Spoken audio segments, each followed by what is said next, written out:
In the summer of 1914, Europe looked like a civilization at the height of its power.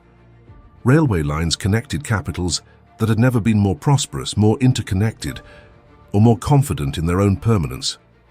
Newspapers celebrated technological progress, imperial reach, and the long peace that had held between major powers for nearly half a century. Across the continent, great cities hummed with industrial energy, their boulevards wide, their banks full, their armies dressed in the formal colors of imperial tradition. Tourists moved freely between nations. Telegraphs carried news across thousands of miles in minutes. The map of Europe was drawn in the bold colors of empire, and few who looked at it imagined that it could soon be unrecognizable. The dominant feeling in the halls of power and in the streets below them was something close to certainty. That the great machinery of civilization, once set in motion, could not be stopped, reversed, or destroyed. That feeling was about to be tested. 5 great empires divided the continent between them, each one projecting authority through stone, steel, and ceremony.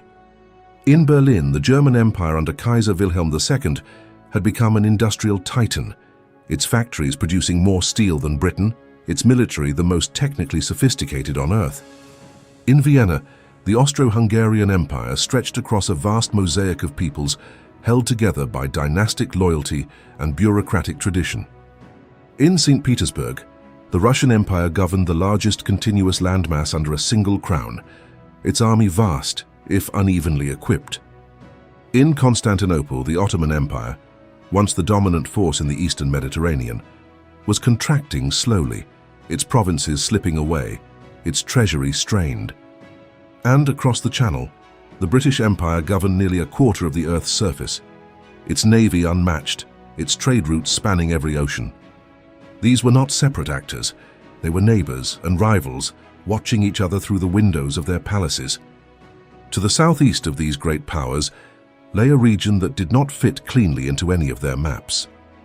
The Balkans, a peninsula of mountains, rivers, and ancient roads stretching from the Danube to the Aegean, had been for centuries the southern borderland of the Ottoman Empire.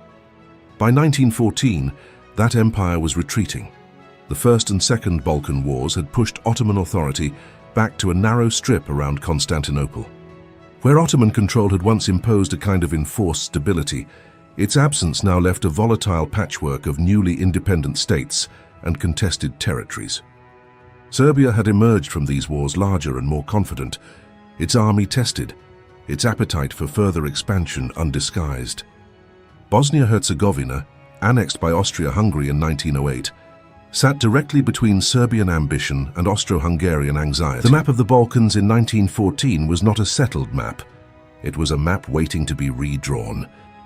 Inside Serbia, a powerful current of nationalist ideology had been building for decades.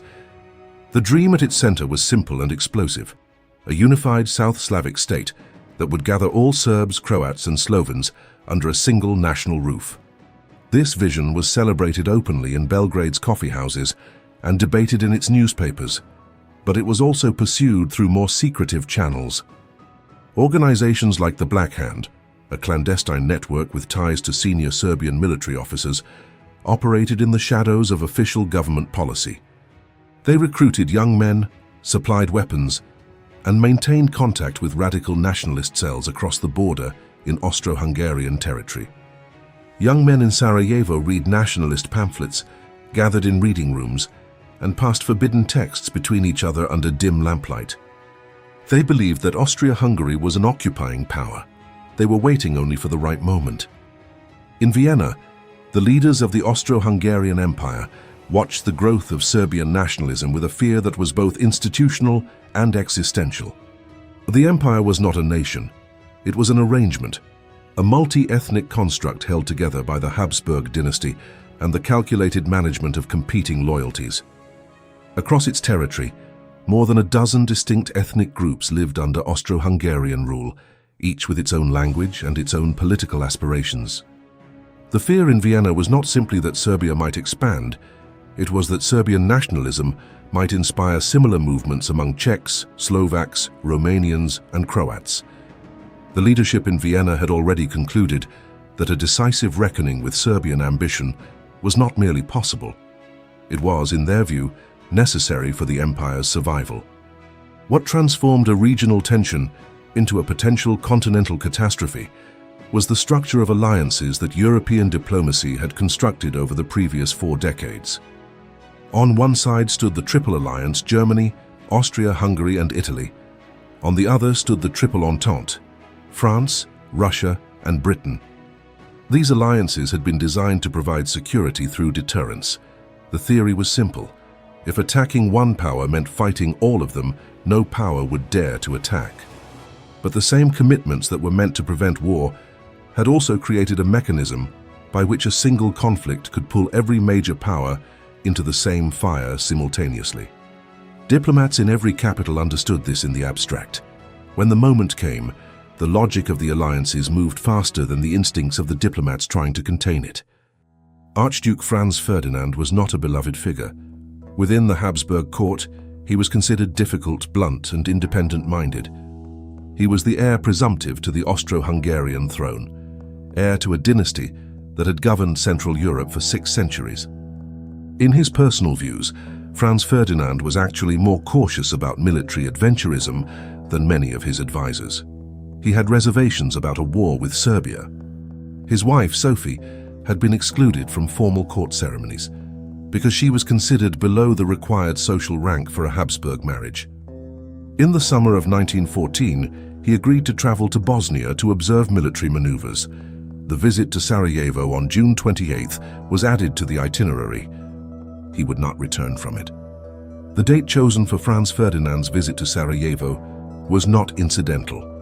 June 28, 1914 was Vidovdan, St. Vitus Day, a date of profound significance in Serbian national memory. It was the anniversary of the Battle of Kosovo in 1389, where a Serbian-led coalition had faced the Ottoman army in a battle that became the defining myth of Serbian national identity.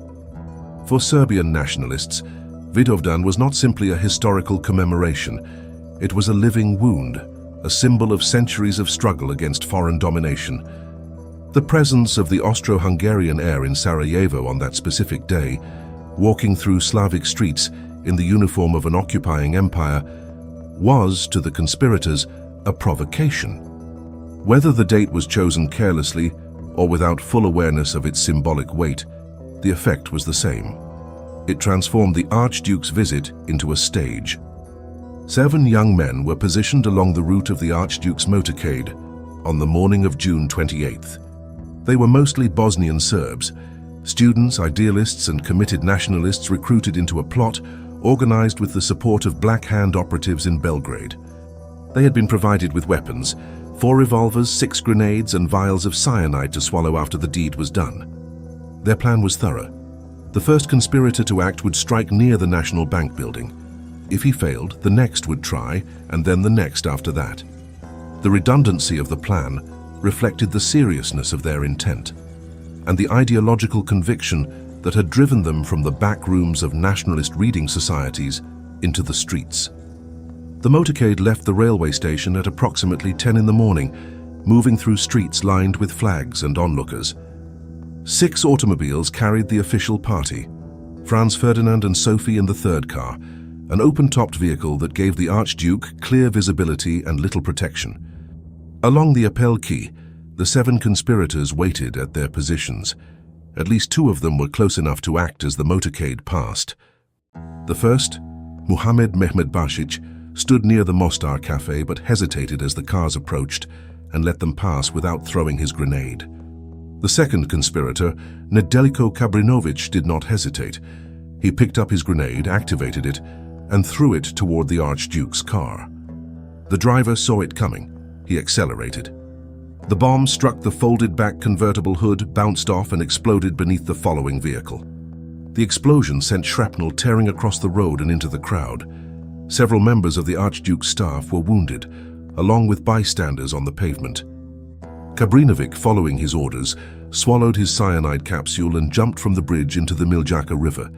The cyanide failed to work. The river was barely 4 inches deep at that point in the summer season.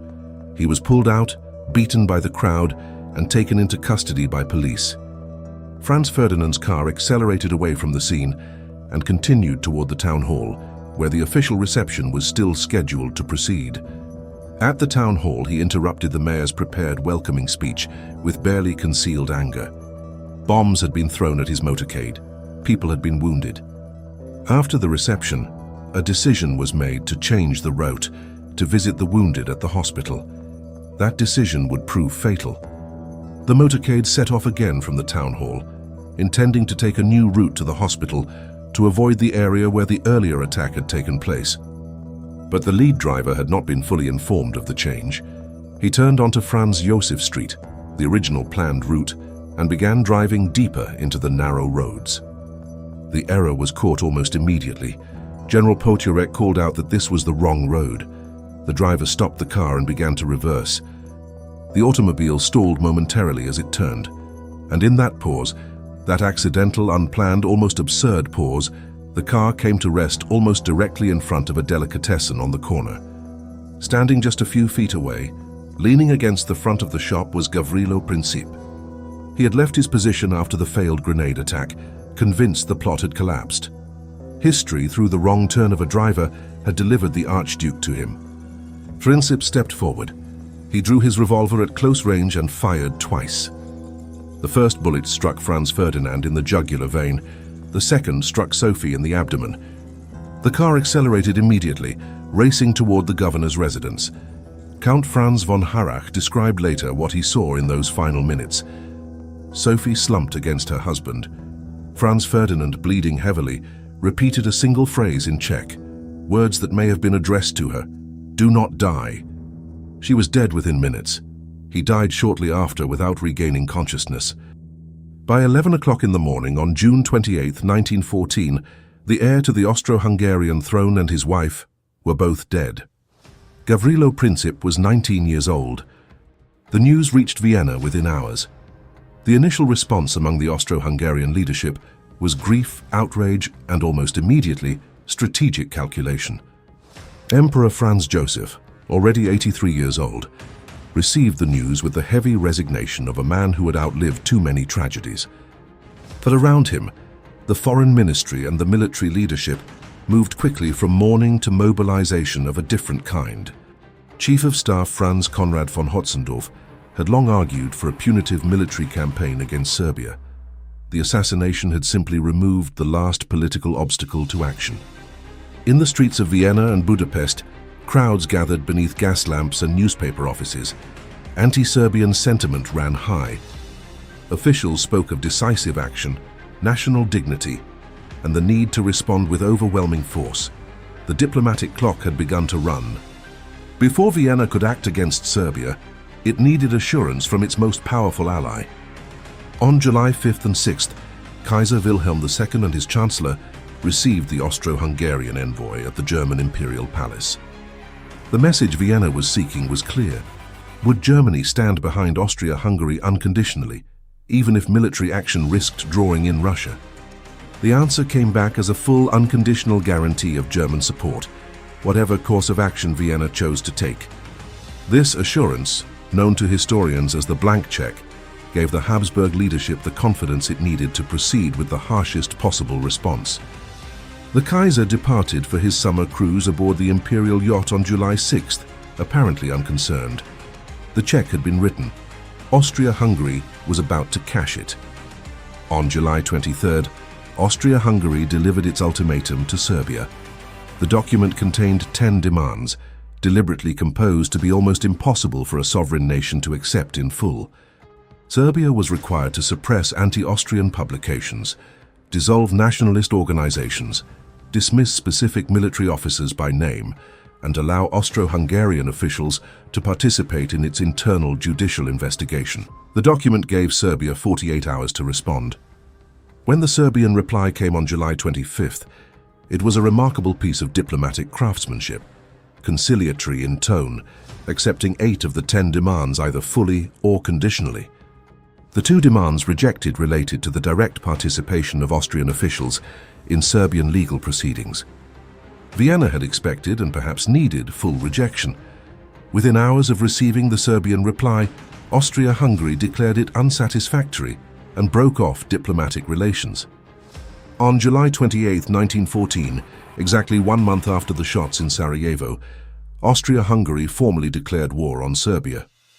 It was the first official declaration of war between European powers in more than a generation.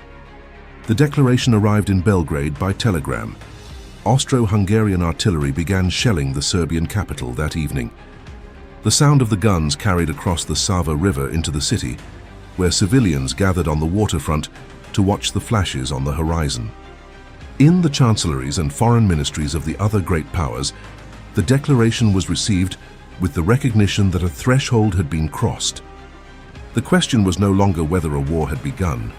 The question was whether the alliance system would now enforce its own logic. Russia could not stand aside. Serbia was not only a Slavic nation with deep cultural ties to Russian identity, it was a test case for Russian credibility.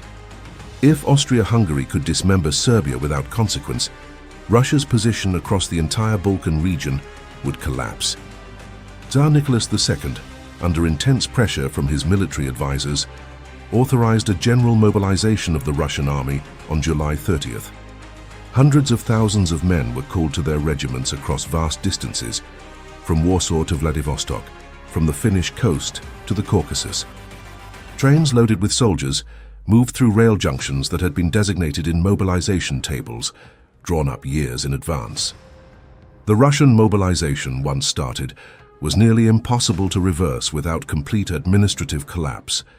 In Berlin, it was interpreted not as a defensive measure, but as preparation for war.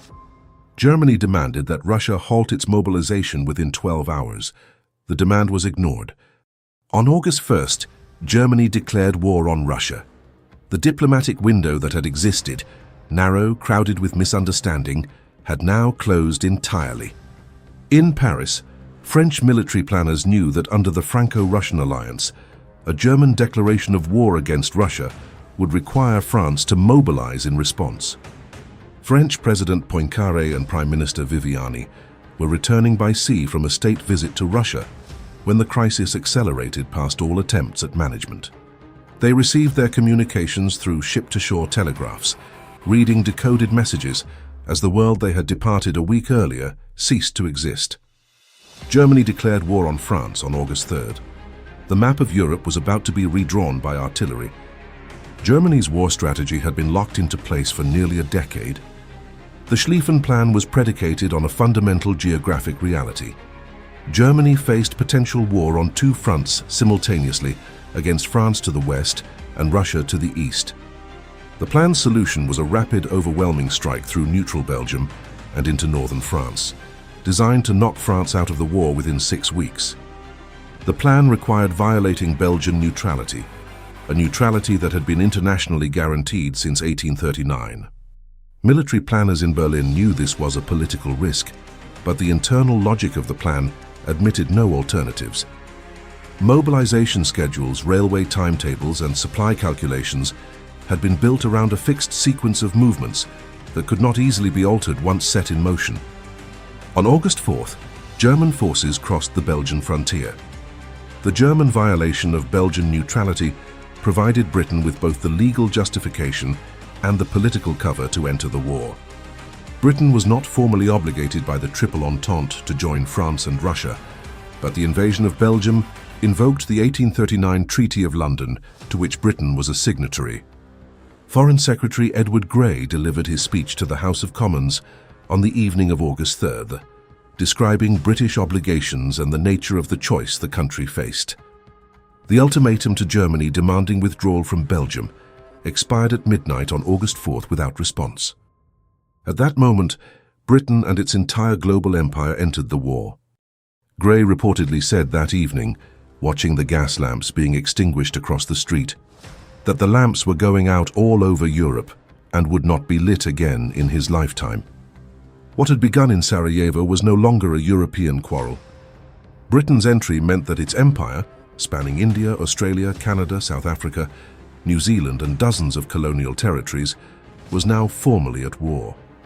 Indian regiments embarked at Bombay for the Western Front, crossing the Arabian Sea and the Suez Canal toward a war whose causes had been decided without them. French colonial troops from West Africa and North Africa crossed the Mediterranean. German colonial forces in East Africa and the Pacific found themselves suddenly isolated. The war had become planetary in its reach within weeks of its declaration. Soldiers who had never left their villages were crossing oceans to fight men they had never heard of, over borders they could not locate on a map. No European army had fully prepared for what industrialized warfare at this scale would actually look like. The military planners of 1914 had studied earlier conflicts, but neither had prepared them for the combination of mass mobilization, rapid-fire artillery, machine guns, barbed wire, and industrial supply chains. Within weeks of the opening campaigns, the armies of Germany and France had absorbed casualties in numbers that dwarfed anything seen in European warfare for a generation. The Battle of the Frontiers in August 1914 killed more French soldiers in a single month than any comparable period in modern French military history. Factories across Britain, Germany, and France accelerated production of shells, rifles, and field equipment, their smokestacks burning day and night. The war that had been expected to end by Christmas was consuming men and material at a rate that no peacetime calculation had anticipated. By September 1914, the German advance through France had been halted at the Battle of the Marne. The French and British armies had stopped the German push toward Paris, but neither side was capable of dislodging the other from the ground they held. Both armies began to dig. Across northeastern France, from the English Channel to the Swiss border, a continuous line of trenches extended for more than 400 miles. The Western Front had been born. What the military planners had imagined as a war of movement had frozen into something altogether different. Soldiers built underground cities in the chalk and clay, strung barbed wire across no man's land, and settled in for what their officers were beginning to acknowledge might not be a matter of months. The trenches would remain in roughly the same configuration for the next 4 years. As 1914 gave way to 1915, and then to 1916, the scale of human loss began to reach a magnitude that civilian populations struggled to absorb. The Battle of Verdun, fought between February and December 1916, produced approximately 700,000 combined French and German casualties over a few square miles of shattered countryside. The Battle of the Somme saw nearly 60,000 British casualties on its first day alone, a number larger than the entire British army that had fought at Waterloo a century earlier. In the cities and towns of Britain, France, Germany, and Russia, casualty lists posted outside post offices and newspaper offices grew longer each week. Families gathered in the streets to scan the printed columns for names they recognized. Hospitals filled with men missing limbs, blinded by gas or shattered by shell shock, in ways that contemporary medicine had no adequate framework to treat. The war did not simply redraw borders. It dissolved the political structures that had governed Europe for centuries. The Russian Empire collapsed first. Revolution broke out in Petrograd in February 1917, and the Tsar abdicated after nearly 3 centuries of Romanov rule. The Austro-Hungarian Empire disintegrated at the war's end in November 1918, its many nations declaring independence in rapid succession: Czechoslovakia, Yugoslavia, Hungary, Austria. The German Empire fell within days of the armistice, the Kaiser abdicating and fleeing to the Netherlands. The Ottoman Empire survived the war as a broken remnant, its Arab provinces stripped away, its Anatolian heartland under occupation, leading within years to the birth of the Turkish Republic. 4 empires had entered the war in 1914. None survived it intact. The world that emerged from the war was structurally different from the one that had entered it. The Versailles Settlement of 1919 redrew the map of Europe and the Middle East, creating new states, dismembering old ones, and imposing on Germany a burden that would generate instability for the next 2 decades. The United States had entered the war in 1917 and emerged as the dominant financial and military power in the Western world. The League of Nations was created but weakened from the start by the absence of the country that had proposed it. The colonial world had been promised self-determination and received new colonial masters.